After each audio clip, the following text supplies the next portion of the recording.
Hello everyone, मेरो नाम आवास आचार्य। हामी मोडल स्प्लिट मोडलको कुरा गर्दैछौँ र मोडल स्प्लिट मोडलमा पनि विशेषतः हामी न्युमेरिकलतिर अलि बढी ध्यान दिइरहेको छौँ। त्यही क्रममा हामी अहिले चाहिँ न्युमेरिकल 5 को कुरा गर्न खोज्दैछौँ है त। ल पहिला अलिकति एउटा कुरा के भनिदिइहाल्यौँ भन्दाखेरि चाहिँ यो मोडल स्प्लिट मोडलमा दुईटा कुरा हुन्छ, एउटा कस्ट फंक्सन अथवा डिस्युटिलिटी फंक्सन र एउटा युटिलिटी फंक्सन है त। प्रोबेबिलिटी निकाल्दाखेरि चाहिँ जहिले पनि युटिलिटीको कुरा समावेश गरिराखेको हुन्छौँ र हाम्रोमा जब जब कस्टको भ्यालु दिएको हुन्छ युटिलिटी निकाल्नलाई चाहिँ त्यसलाई नेगेटिभ बनाइदिन्छौँ। त्यही नै हाम्रो लागि युटिलिटी हुन्छ है। योभन्दा अगाडिको 4वटा क्वेसनमा हामीले सबै कस्ट फंक्सनसँग रिलेटेड कुरा गर्दैछौँ, जसमा चाहिँ सी भनेर डिनोट गरिन्थ्यो भने यो क्वेसन पछि चाहिँ युटिलिटीको कुरा गरिरहेको छ। यहाँनिर चाहिँ क्वेसनले नै यु भनेर दिएको छ। अब कहिलेकाहीँ के हुन्छ भने एक्जाममा चाहिँ कस्ट फंक्सन लिएर गरिरहेको बानी, अनि युटिलिटी निकाल्दाखेरि चाहिँ यही निकालेको युटिलिटीलाई नै फेरि नेगेटिभ गरेर डिसयुटिलिटी बनाइदिइरहेको हुन्छौँ क्या। त्यस्तो गल्ती चाहिँ गर्नु भएन है त। ल एकचोटि क्वेसन हेरौँ।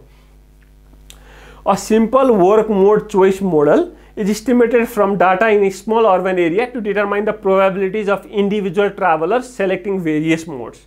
The mode choices include automobile, driver alone, त्यो भनेको एकजना मात्रै हुन्छ, ड्राइभर मात्रै हुन्छ, र अर्कोमा अटोमोबाइल शेयर्ड राइड। अब अटोमोबाइल नै हो तर त्यहाँनिर शेयर्ड राइड हुन्छ है त, मान्छेहरू हुन्छन् अरू पनि।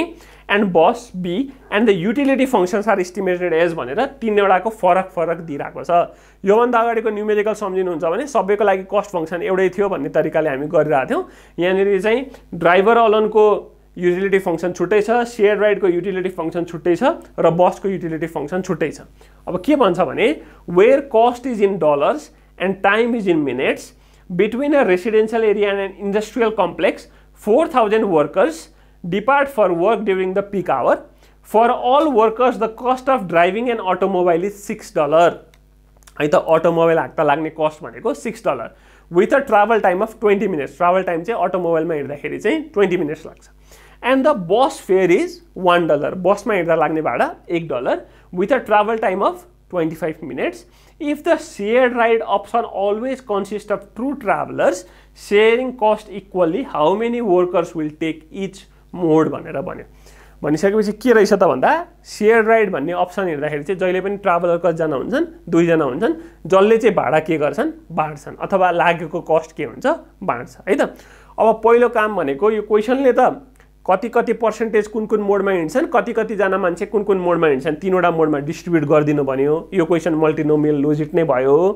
तर त्योभन्दा पहिला त हामीले के थाहा पाउनु पर्यो भने हरेक मोडको युटिलिटी थाहा पाउनु पर्यो।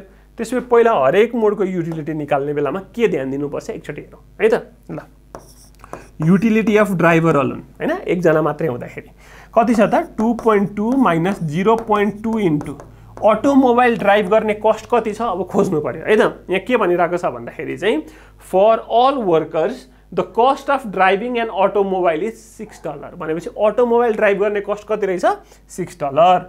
ल $6 माइनस 0.03 इन्टु ट्राभल टाइम कति रहेछ त $6 with a travel time of 20 minutes भनेपछि इन्टु 20। यसले मलाई के दिने भयो ड्राइभर अलोनको युटिलिटी दिने भयो। ठिक छ। अब सेकेन्डमा के छ हेर्नु त shared ride.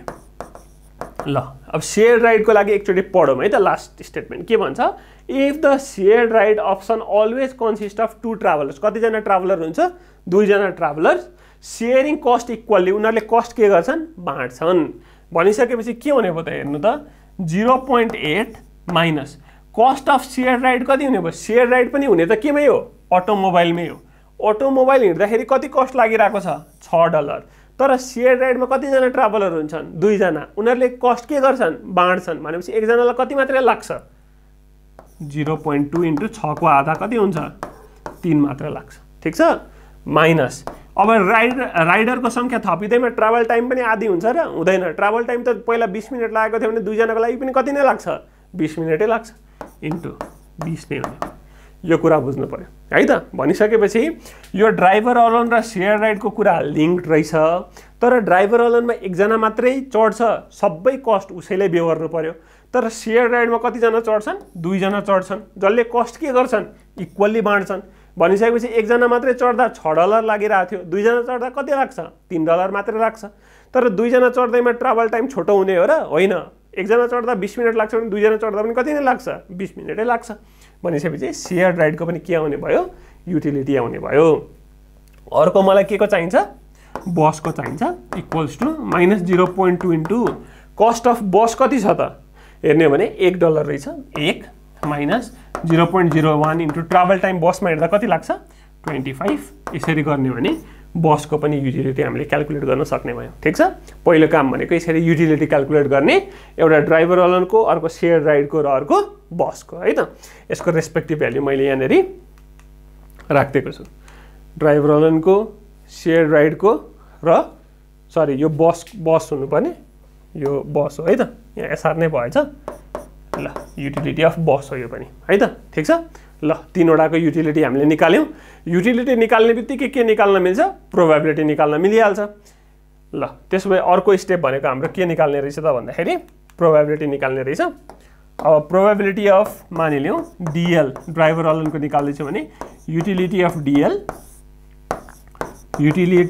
DL plus utility of share ride plus utility of bus ठीक छ त्यस्तै गरी शेयर राइडको निकाल्नु छ भने utility of share ride utility of DL plus utility of share ride plus utility of bus त्यस्तै गरी बसको प्रोबेबिलिटी निकाल्नु छ भने utility of bus divided by utility of drivers alone plus utility of share ride plus utility of बस यसरी आउँछ र यो तीनवटा जोड्दाखेरि चाहिँ कति हुनु पर्यो 1 हुनु पर्यो है त यो कुरा चाहिँ विचार पुर्याउनु होला ल अब यसरी प्रोबेबिलिटी आउँछ र रेस्पेक्टिभ प्रोबेबिलिटीलाई कतिजना मान्छे डिस्ट्रिब्युट गर्नुपर्ने छ 4000 ले मल्टिप्लाई गर्यो भने कतिजना मान्छे ड्राइभर अलोनमा हिँड्छन् कतिजना मान्छे शेयर राइडमा हिँड्छन् र कतिजना मान्छे बसमा हिँड्छन् भन्ने कुरा क्याल्कुलेट गर्न सकिहालिन्छ है त ल भनेपछि प्रोबेबिलिटी पनि आयो यही प्रोबेबिलिटीलाई केले मल्टिप्लाई गरिदिनु पर्यो 4000 ले मल्टिप्लाई गरिदिनु पर्यो भनेपछि कति आउँदो रहेछ त भन्दाखेरि